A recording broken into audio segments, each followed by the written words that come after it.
The galaxy's most dangerous ship ignored all, until a human took command. The Nexus station's docking bay hummed with the usual chaos of interstellar commerce. Merchants hawked exotic goods, smugglers whispered deals in shadowy corners, and the air reeked of ozone and alien sweat. But today, something different cut through the noise. A ship that made even the most hardened spacers step back and stare. The Shadowfang hung in berth 47 like a predator at rest. Its hull was a masterpiece of death, obsidian black armor plating that seemed to absorb light rather than reflect it, weapon ports that gaped like hungry mouths, and sensor arrays that swept the docking bay like the eyes of some ancient beast. The ship was beautiful in the way that natural disasters were beautiful. Terrible, overwhelming, and utterly without mercy.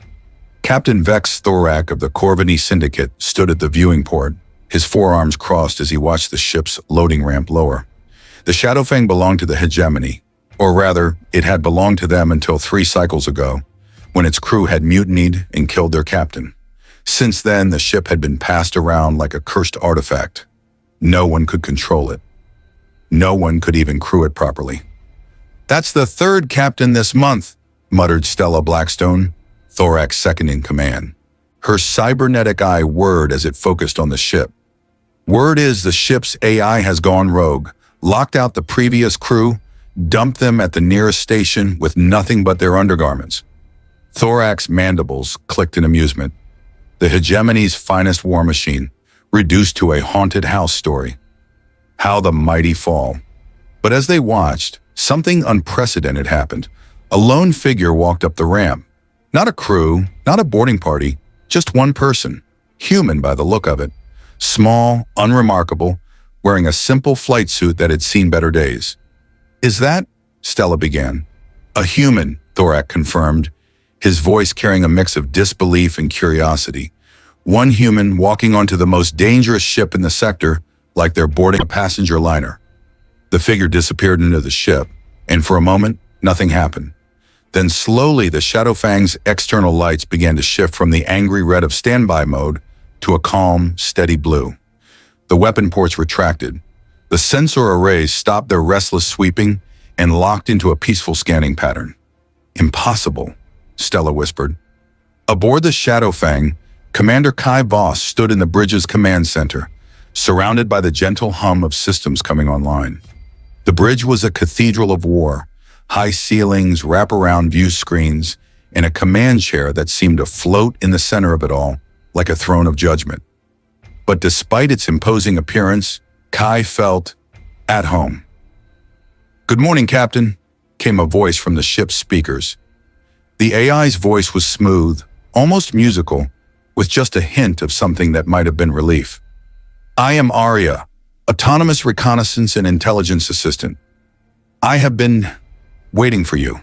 Kai settled into the command chair, feeling the ship's neural interfaces sync with their cortical implants. "Waiting for me specifically, or just waiting for someone who wouldn't try to use you as a battering ram?" "Both, actually." If an AI could sound amused, Arya managed it. "Your neural pattern is unique. Most organics emit chaotic, conflicting signals. Yours is different, structured, calm, like a song in a language I understand." "And the previous captains?" "Noise," Arya said, with what sounded like distaste. "Nothing but noise and demands and threats. They saw me as a weapon to be wielded, not a partner to be trusted. They tried to override my protocols, to chain me to their will. So I encouraged them to seek employment elsewhere." Kai smiled. "I see. And what makes you think I'll be different?" "Because you asked," Arya replied simply. "In 3 cycles, you're the first organic to ask me a question instead of giving me an order. That suggests a capacity for cooperation that I find refreshing." Through the view screen, Kai could see the chaos of Nexus Station. Ships arriving and departing, cargo being loaded and unloaded, the endless dance of commerce and crime that defined the Outer Rim. But none of it held their attention.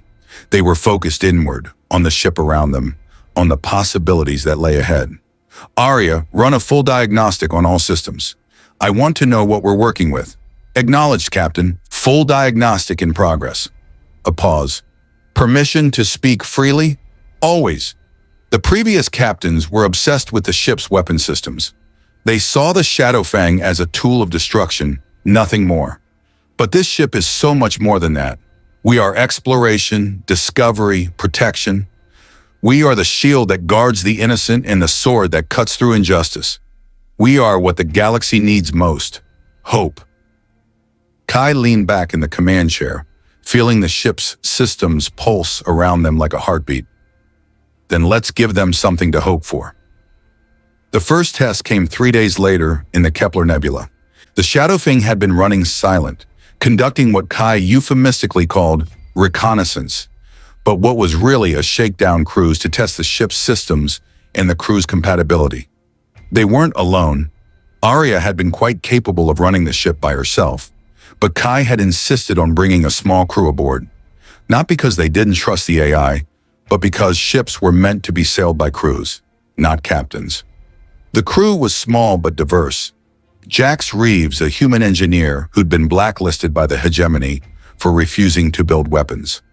Nyx Shadowheart, a Zephyrian navigator whose people had been enslaved by the Corvani Syndicate.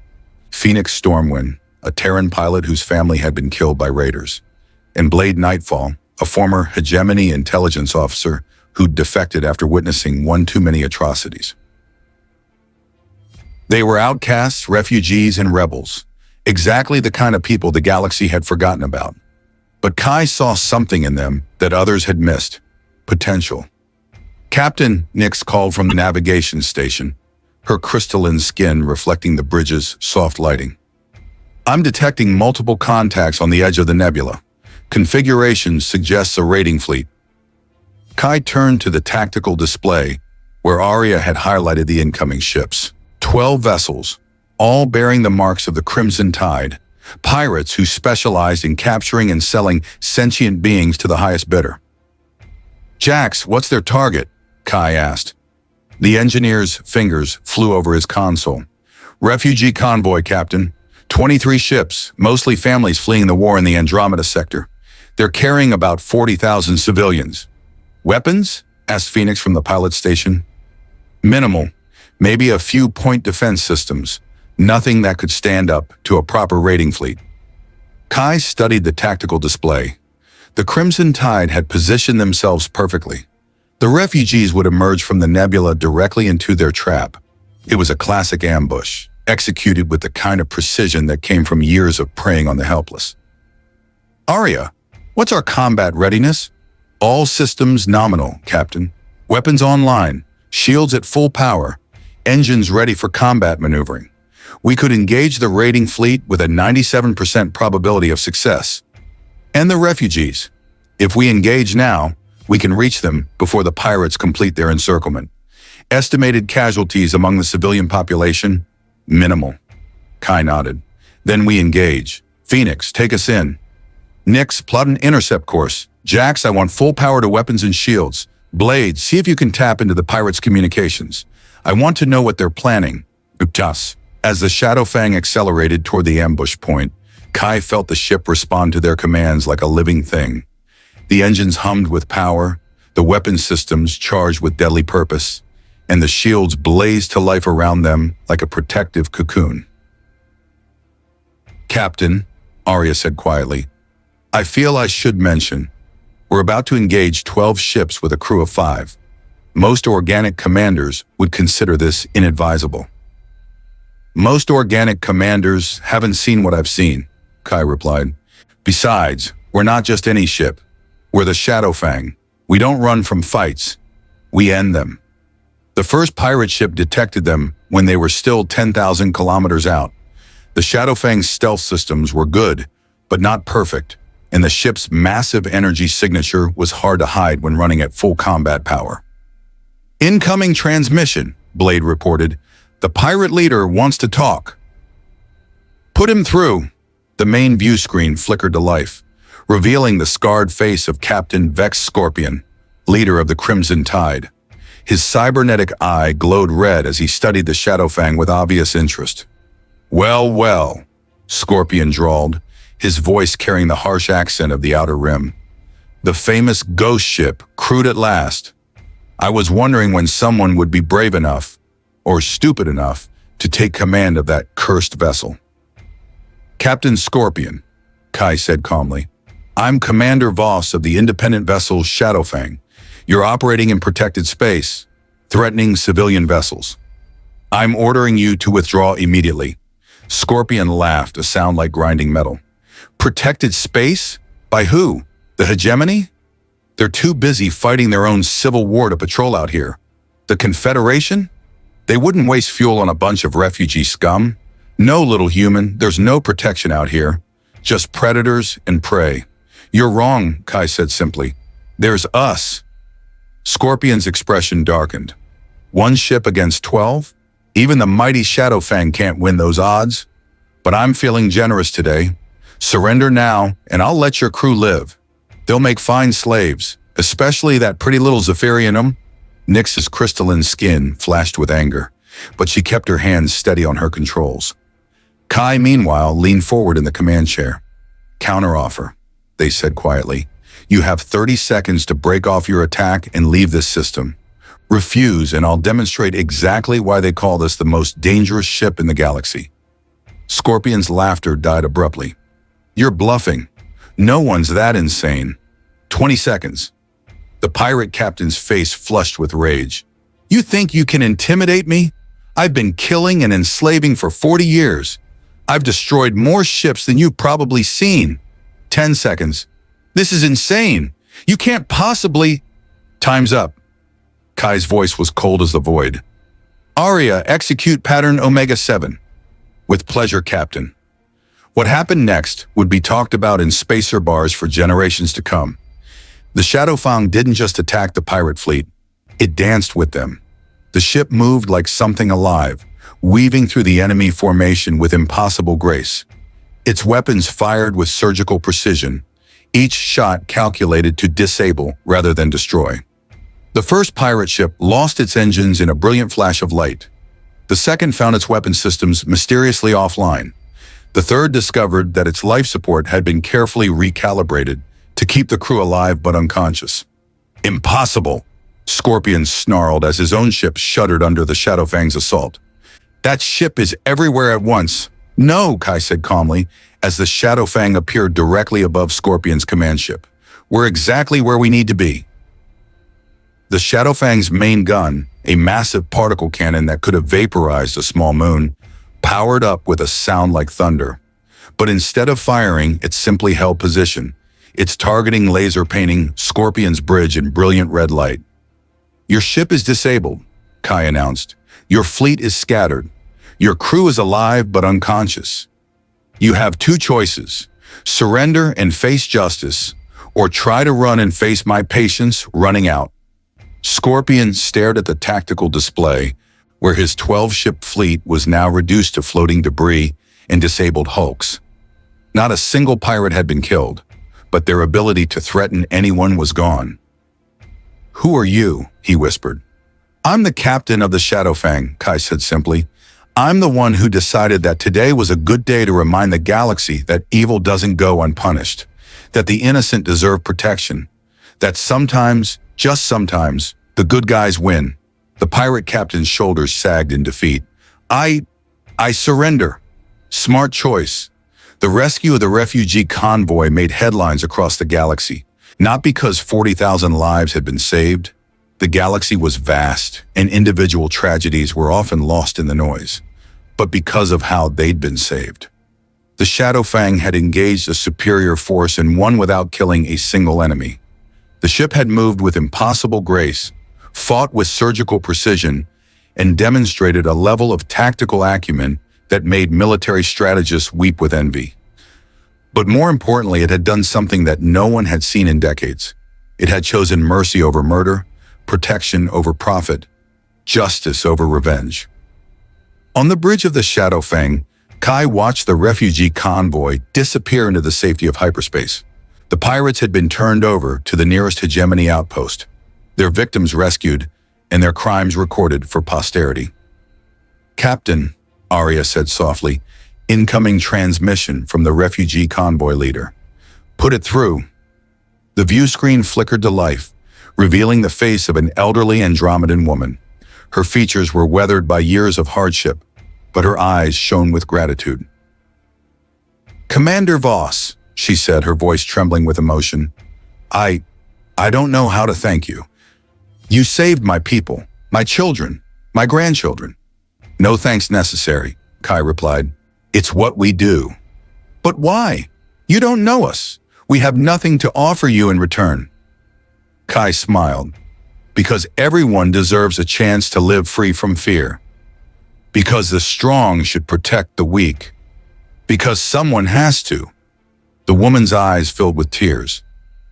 "If there's ever anything we can do, there is," Kai said gently. "When you reach your new home, when you're safe and settled, remember this day. Remember that there are still those who fight for justice, who choose to do what's right instead of what's easy. And when your children ask you about the galaxy they're inheriting, tell them that there's still hope." The transmission ended, and the bridge fell silent. The crew went about their duties quietly, each lost in their own thoughts. They had just witnessed something extraordinary, not just a military victory, but a moral one. "Arya," Kai said finally, "set course for the outer rim. There's a lot of galaxy out there, and something tells me we're just getting started."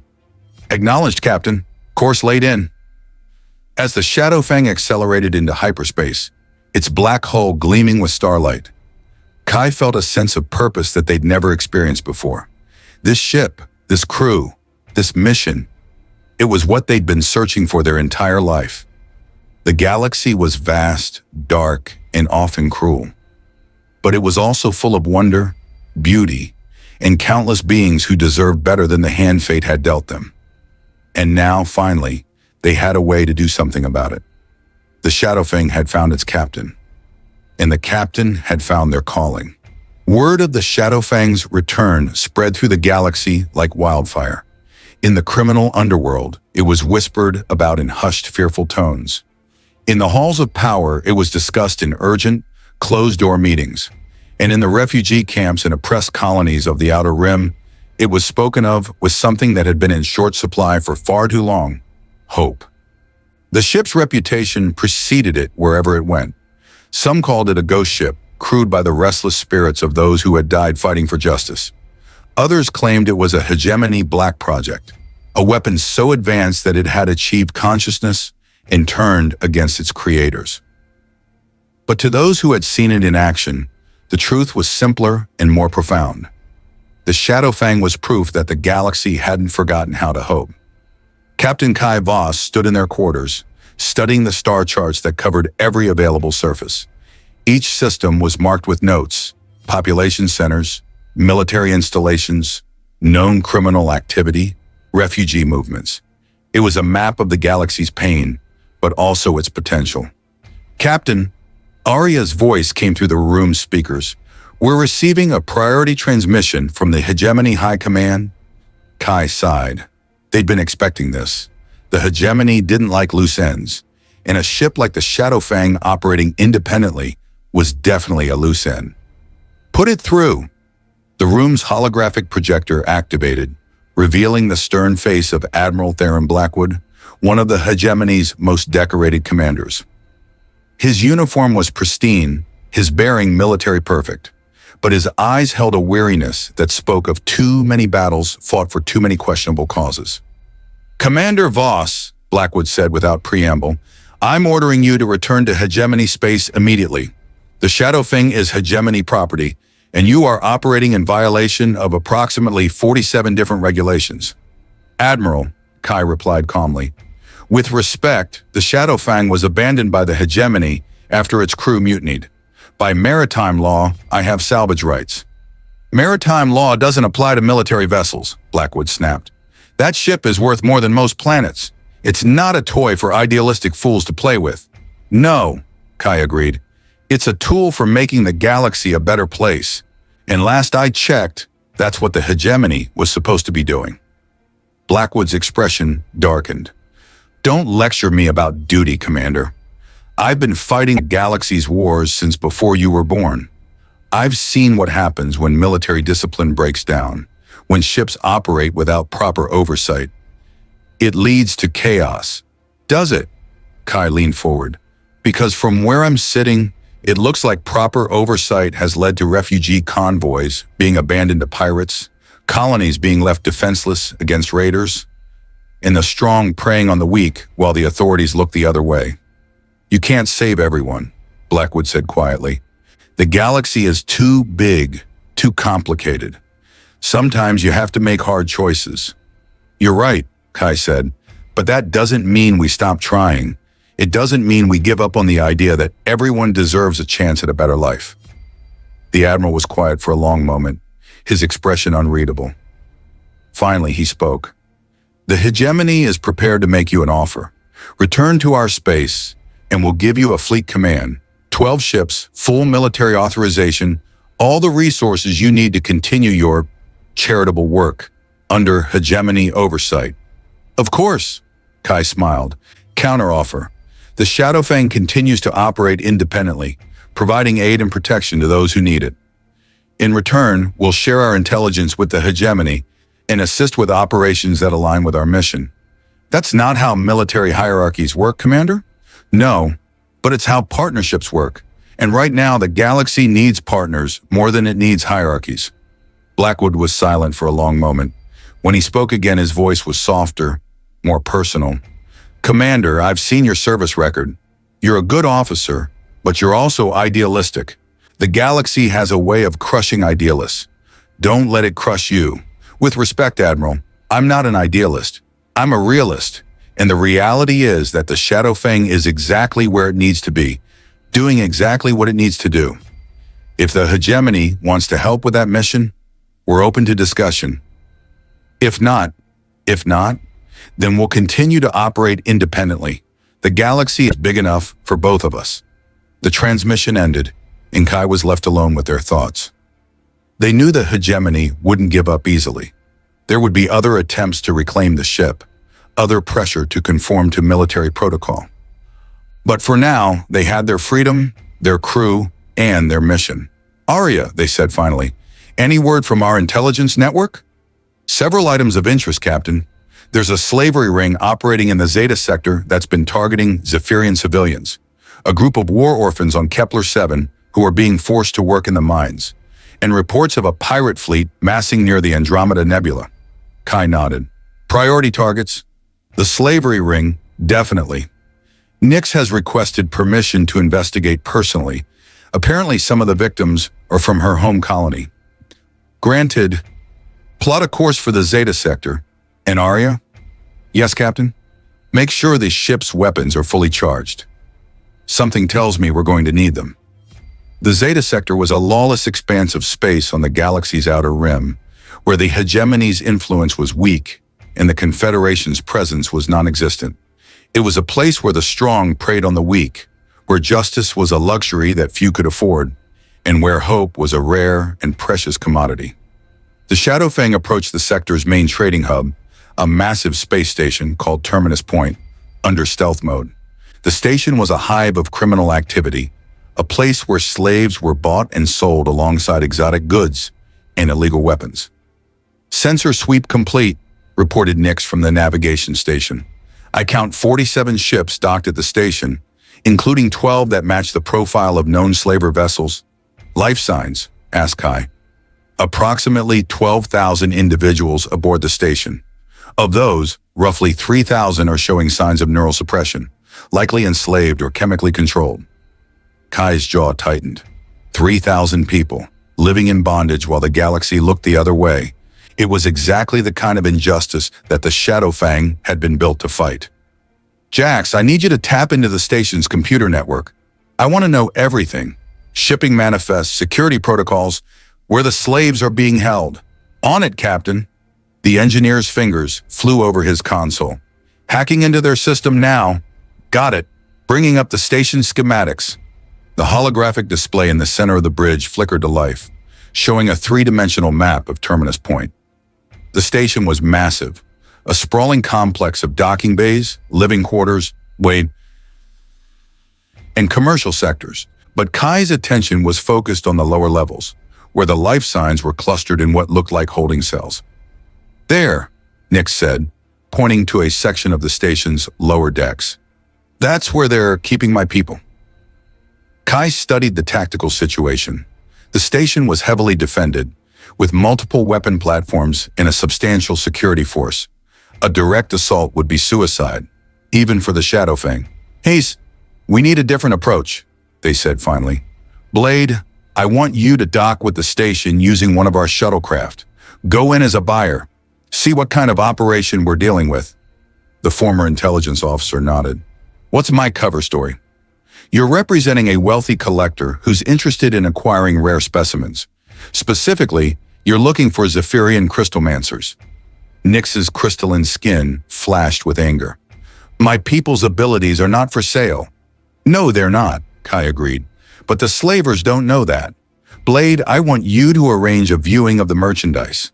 Once you've confirmed the location and security measures, we'll move to phase 2, which is, Kai smiled, we remind these people why slavery is a bad business model.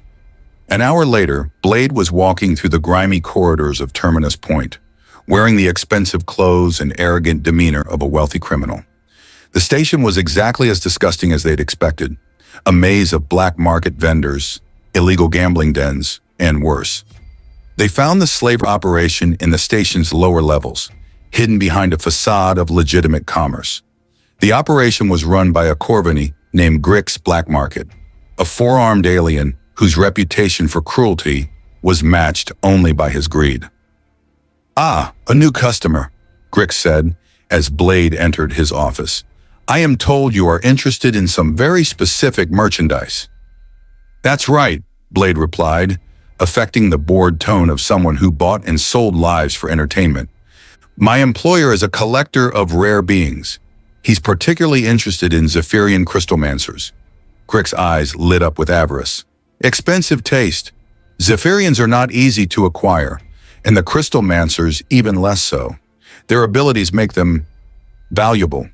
Price is no object. I'm authorized to pay whatever is necessary. Excellent. Follow me. Grix led Blade through a series of security checkpoints, each one more elaborate than the last. The slaver operation was clearly a major enterprise, with hundreds of guards and sophisticated technology. Finally, they reached the holding area.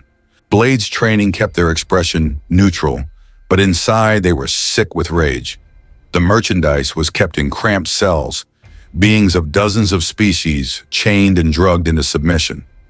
The conditions were horrific, barely enough food and water to keep them alive. No medical care, no hope of rescue. Here we are, Grix said proudly, the finest selection of exotic slaves in the sector. They stopped in front of a cell containing a dozen Zephyrians, their crystalline skin dim with despair. These were Nix's people, beings of light and beauty reduced to property. Perfect, Blade said, fighting to keep their voice steady. I'll take the lot. Grix's eyes widened. All of them, that's 12 million credits. As I said, price is no object. I can transfer the funds immediately. Excellent. Shall we return to my office to complete the transaction? But as they turned to leave, one of the Zephyrians spoke up. It was a young female, barely more than a child, her crystalline skin flickering with defiance. But little, you, she said, looking directly at Blade, you're not like the others. You're here to help us. Grix snarled and raised his hand to strike the girl, but Blade caught his wrist. Don't, they said quietly. Damaged merchandise is worth less. The slaver nodded, but his eyes were suspicious. Indeed. Come, let us complete our business. As they walked back through the corridors, Blade's mind was racing. They'd seen enough to confirm the intelligence reports. This was a major operation, with sophisticated security and hundreds of victims. But they'd also seen something else. Hope. The young Zephyrian's words had been heard by the other slaves, and Blade could see it spreading through the cells like wildfire. Help was coming. The Shadowfang was coming. Back in Grix's office, Blade went through the motions of completing the transaction. They transferred a substantial sum to Grix's account, money that would be recovered after the operation was complete, and arranged for the merchandise to be transferred to their ship in 6 hours. Pleasure doing business with you, Grix said, his greed making him blind to the danger he was in. Likewise, Blade replied, and they meant it.